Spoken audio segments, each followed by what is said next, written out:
आज हम सबसे पहले तमिलनाडु की नई मुख्यमंत्री बनने जा रही शशिकला की सियासी कला का विश्लेषण करेंगे।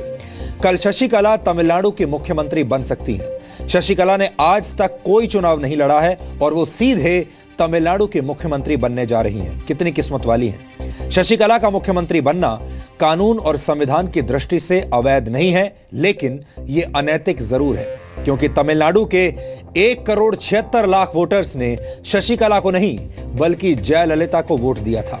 आपको जानकारी दे दें कि तमिलनाडु में करीब 5,78,00,000 वोटर्स हैं, लेकिन इनमें से 1,76,00,000 वोटर्स ने AIADMK को अपना वोट दिया था। पिछले वर्ष मई में जब तमिलनाडु विधानसभा चुनावों के नतीजे आए थे तो AIADMK को जबरदस्त बहुमत मिला था। तमिलनाडु विधानसभा में 234 सीटें हैं, लेकिन पिछले वर्ष 232 सीटों पर ही चुनाव हुआ था और इनमें से AIADMK को 135 सीटें मिली थी।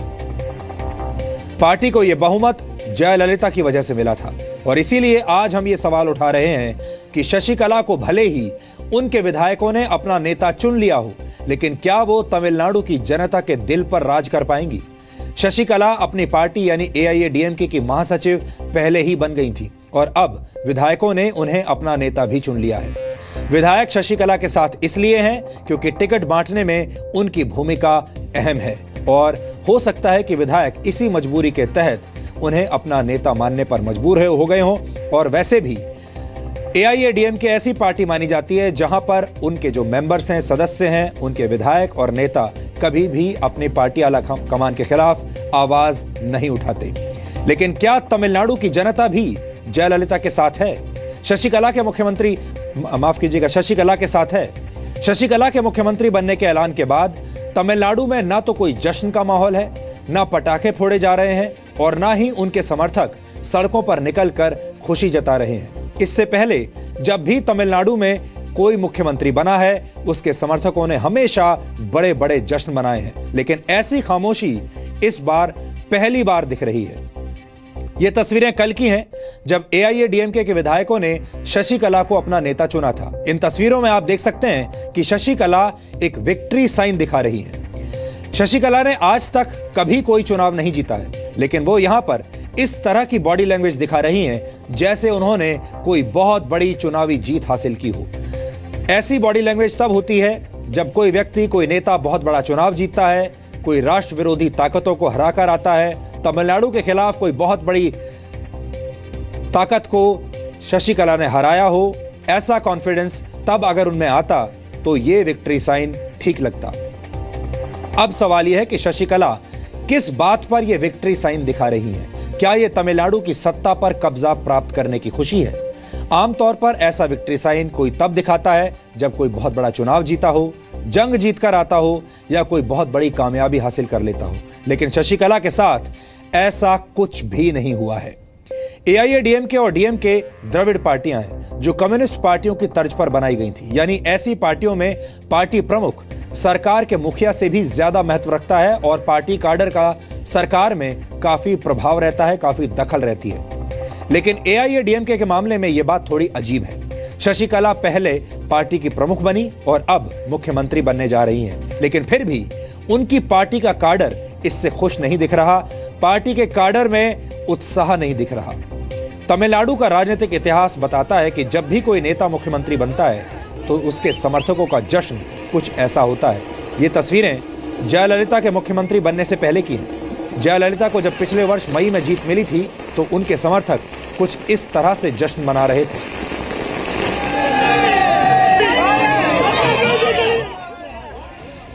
लेकिन इस बार ऐसा कुछ नहीं हो रहा है। AIADMK के समर्थक बिल्कुल शांत हैं।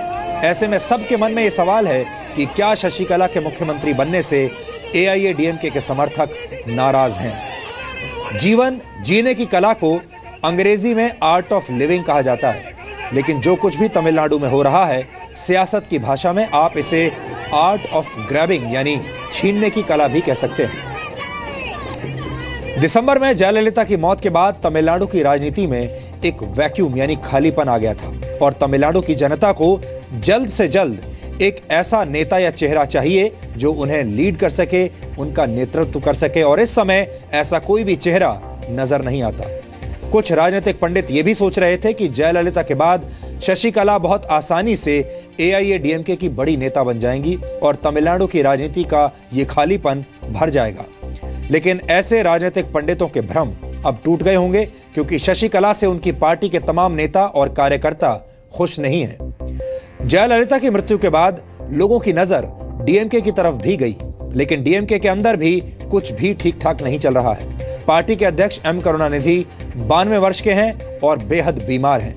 राजनीति में सक्रिय उनके दो बेटों यानी एम के अलागिरी और एम के स्टालिन की भी आपस में नहीं बनती है। इसलिए ऐसा कहा जा सकता है कि तमिलनाडु की राजनीति का ये खालीपन अभी निकट भविष्य में भरने वाला नहीं है, क्योंकि चाहे डीएमके हो या एआईएडीएमके, किसी के पास भी इस समय तमिलनाडु का नेतृत्व करने वाला नेता मौजूद नहीं है।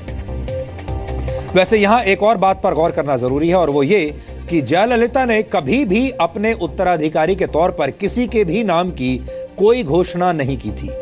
जयललिता के निधन के बाद पार्टी के अंदर सबसे बड़ा सवाल यह था कि उनकी राजनीतिक विरासत कौन संभालेगा। हालांकि उनकी विरासत पर शशिकला ने अपना दावा तो जता दिया है, लेकिन वोटों को अपनी तरफ खींचने के मामले में उनकी क्षमताओं को परखा जाना अभी बाकी है, क्योंकि तमिलनाडु में चुनाव अभी करीब 4.5 वर्ष दूर है।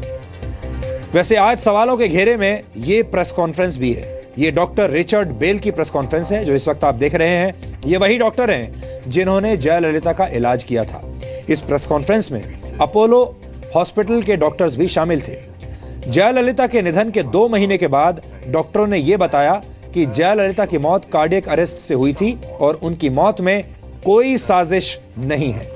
लेकिन सवाल यह है कि दुनिया को यह बताने में अपोलो अस्पताल के डॉक्टरों को 2 महीने क्यों लग गए और आज ये सवाल अचानक कैसे उठा। सवाल इस प्रेस कॉन्फ्रेंस की टाइमिंग को लेकर है, क्योंकि कल ही शशिकला तमिलनाडु की मुख्यमंत्री के तौर पर शपथ लेने जा रही हैं और उससे ठीक एक दिन पहले जयललिता की मौत को लेकर उठ रहे सवालों को शांत करने की कोशिश की गई है।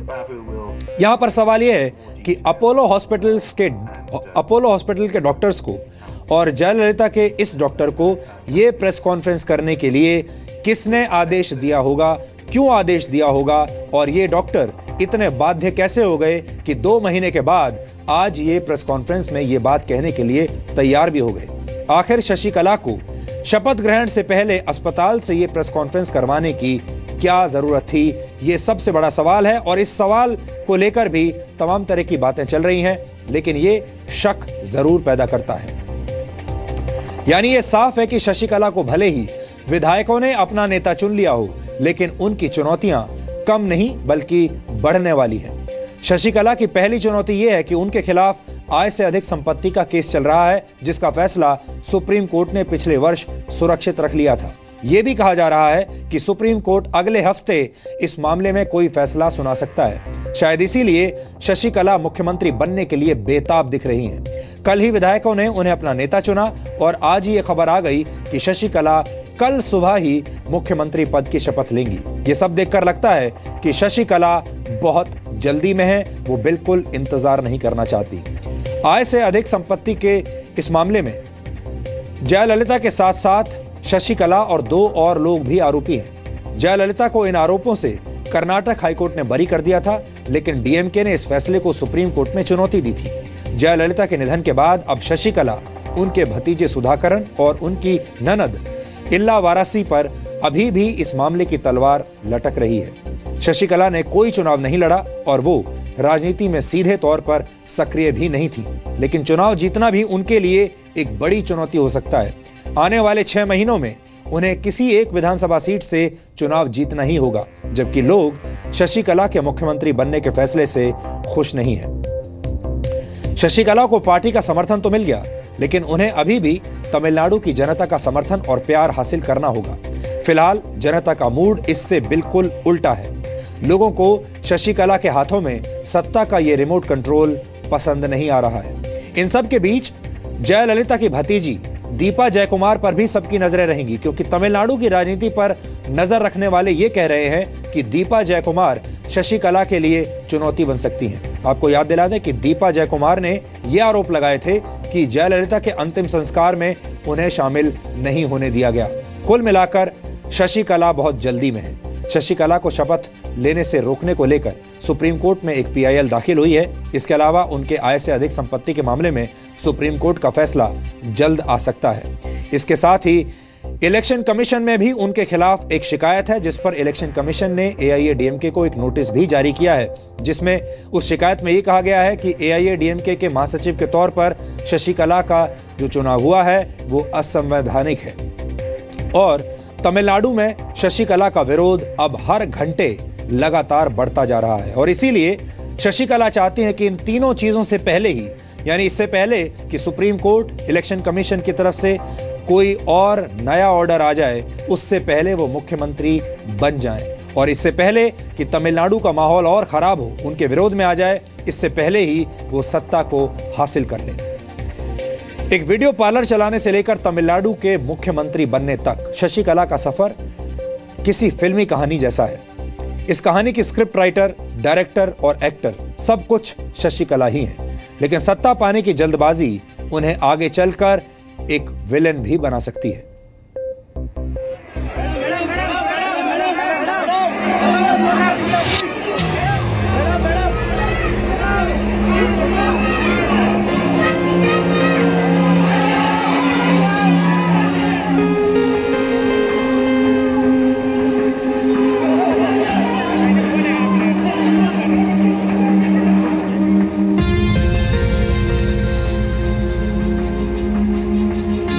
दिसंबर 2016 की इन तस्वीरों ने तमिलनाडु के राजनीतिक भविष्य को 2 महीने पहले ही बता दिया था।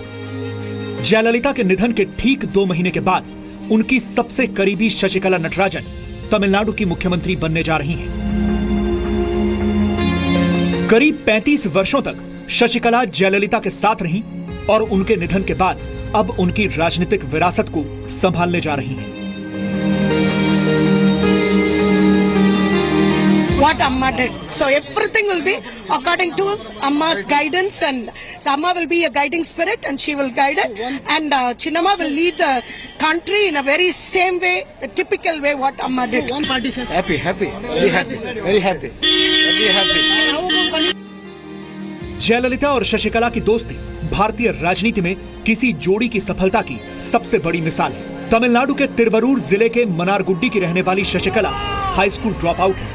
शशिकला पहली बार जयललिता के संपर्क में उस वक्त आई जब जयललिता एमजी रामचंद्रन के मुख्यमंत्री रहते हुए पार्टी की प्रचार सचिव थी। वो वक्त था 1982। सरकार में पीआरओ रहे शशिकला के पति एम नटराजन ने एक आईएएस अधिकारी की मदद से उनकी जयललिता से मुलाकात कराई थी। कहा जाता है कि एमजीआर की मौत के बाद जब जयललिता को पार्टी में दरकिनार कर दिया गया, तब शशिकला उनके करीब आई।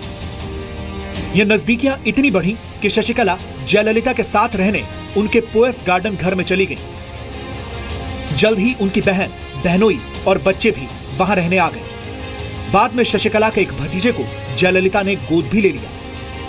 1995 का वो दौर ऐसा था कि शशिकला को चिन्नम्मा यानी छोटी मां के तौर पर दर्जा दिया जाने लगा।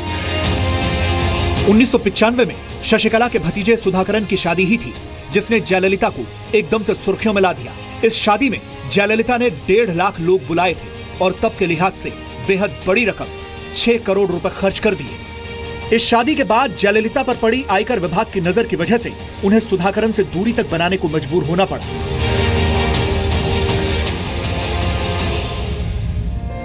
जयललिता और शशिकला की दोस्ती को लेकर 2000 के दशक में कोई विवाद नहीं हुआ, लेकिन 2011 में जब जयललिता राज्य की मुख्यमंत्री बनी, तब अचानक दोस्ती में दरार दिखी और शशिकला और उनके पति को एआईएडीएमके की सदस्यता से बेदखल कर दिया गया। बताया जाता है कि जयललिता पार्टी में शशिकला के बढ़ते दखल से नाराज थी, लेकिन 2012 में शशिकला दोबारा जयललिता के साथ थी। एआईएडीएमके में उनकी फिर एंट्री हुई। जयललिता का भरोसा जीतने के लिए शशिकला ने अपने परिवार के बाकी सदस्यों से भी नाता तोड़ लिया।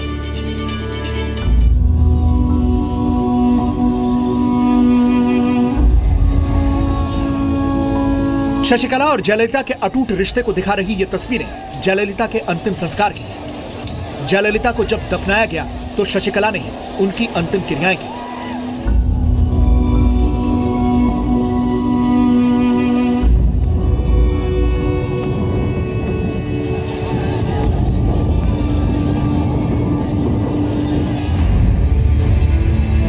ओ पनीर सेल्वम को आगे बढ़ाने में भी शशिकला की ही भूमिका थी। इसीलिए शायद पनीर सेल्वम ने तुरंत ही शशिकला के लिए मुख्यमंत्री की कुर्सी छोड़ दी, लेकिन उनके विरोधी इसे तमिलनाडु के लोगों के साथ धोखा बता रहे हैं। In the sense that people did not vote for him. At least he had the distinction of fighting the elections along with Selvi J. Jayalalitha. As an MLA, he was a minister in her cabinet, and Selvi J. Jayalalitha herself had reposed faith in him even when she was ill. The mantle of the chief ministership was given to Mr. Pannirselvam. At least he has that distinction. But now, Mrs. Shashikala becoming the chief minister of the state of Tamil Nadu, I think it is a very, very sad day for democracy in the state of Tamil Nadu. To wait and see. See, actually, the people mandate is to former CM Jayalalitha. But the same ADMK MLAs selected Mr. Pannirselvam as CM. We already accepted. So in the same way, the mandate is not for Mr. Pannirselvam. So the mandate is not for Shashikala, but the MLAs, it is the constitution right. The MLAs selected, the majority MLAs selected her.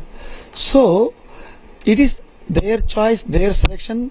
The rise and falls of the Tamil Nadu public or Tamil Nadu government is due to this selection. Anything may happen. वैसे सवाल तो इस press conference पर भी खड़े होते हैं। यह है रिचर्ड बे, वो डॉक्टर जिन्होंने जयललिता का इलाज किया था। जयललिता की मौत के 2 महीनों के बाद अचानक आज ये मीडिया के सामने आए, दुनिया को ये बताया कि जयललिता की मौत की वजह क्या थी। We have a lady of more mature years with chronic diseases, hypertension and diabetes that make you vulnerable to these things, and with recovering sepsis, and who's had an infection on her heart. So unfortunately, a sudden heart attack or stroke or some other event like this can, and tragically did in this case, happen. As I said in my statement, absolutely everything that could have been done in any hospital in the world was done. इस press conference की timing को लेकर सवाल किए जा रहे हैं, क्योंकि कल ही विधायक दल ने शशिकला को अपना नेता चुना है और कल शशिकला मुख्यमंत्री पद की शपथ लेंगे। लेकिन उससे पहले आज ये प्रेस कॉन्फ्रेंस क्यों?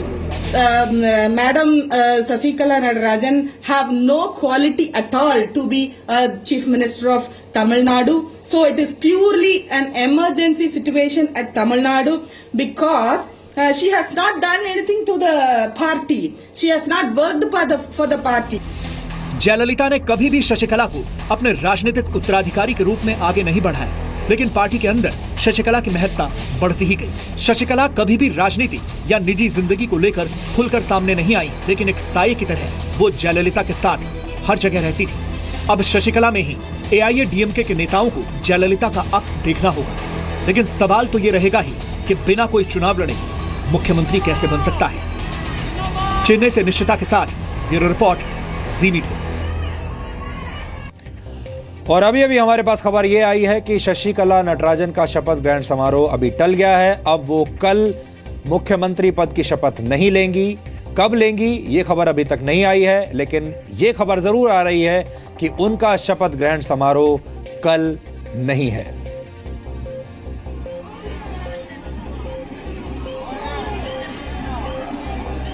तमिलनाडु के लोगों ने शशिकला के मुख्यमंत्री बनने का विरोध करना भी शुरू कर दिया है और ये वीडियो जो अब हम आपको दिखाने वाले हैं हमें फेसबुक से मिला है। ये मोबाइल फोन के कैमरे से शूट किया गया है और इसमें चेन्नई के कुछ युवा हैं जो हाथों में गिटार लेकर इस गाने के जरिए अपना गुस्सा जाहिर कर रहे हैं। ये वीडियो भले ही तमिल भाषा में हो, लेकिन इन लोगों के एक्सप्रेशंस और बॉडी लैंग्वेज से आप ये समझ सकते हैं कि शशिकला के मुख्यमंत्री बनने से लोग कितने नाराज हैं। ये वीडियो सोशल मीडिया पर वायरल हो चुका है और बड़ी संख्या में तमिलनाडु के लोग इस वीडियो को शेयर कर रहे हैं। आप भी सुनिए।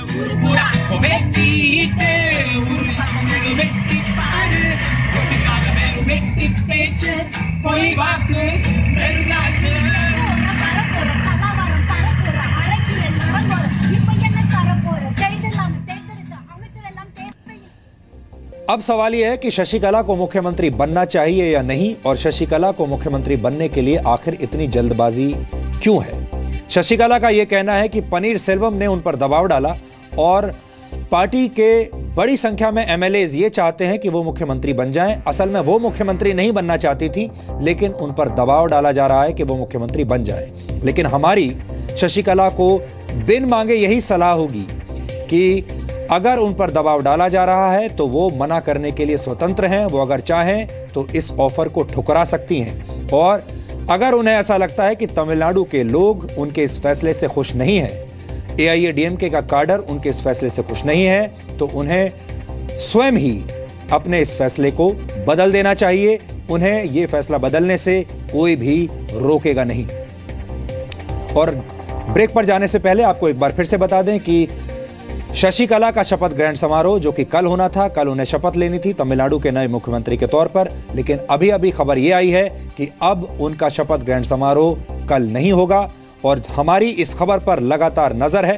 तमिलनाडु में जो खालीपन है उस पर हमारी नजर है, क्योंकि तमिलनाडु इस वक्त बेसब्री से किसी एक बड़े नेता का इंतजार कर रहा है, और वो बड़ा नेता इस वक्त ना तो AIADMK के पास है और ना ही DMK के पास। स्थिति बहुत ही विचित्र है इस वक्त तमिलनाडु में, और तमिलनाडु में अभी से चाहे वो सोशल मीडिया हो या वैसे अगर आप लोगों से बात करें तो शशिकला का विरोध शुरू हो गया है। और अब ये देखने वाली बात होगी कि जब जनता विरोध कर रही हो और आप चुनाव भी ना जीते हो, उसके बाद भी क्या जयललिता की मृत्यु के बाद शशिकला अब भी यही फैसला करेंगी कि वो तमाम लोगों की इच्छा के विरुद्ध मुख्यमंत्री की कुर्सी पर बैठ जाएं? ये देखने वाली बात होगी।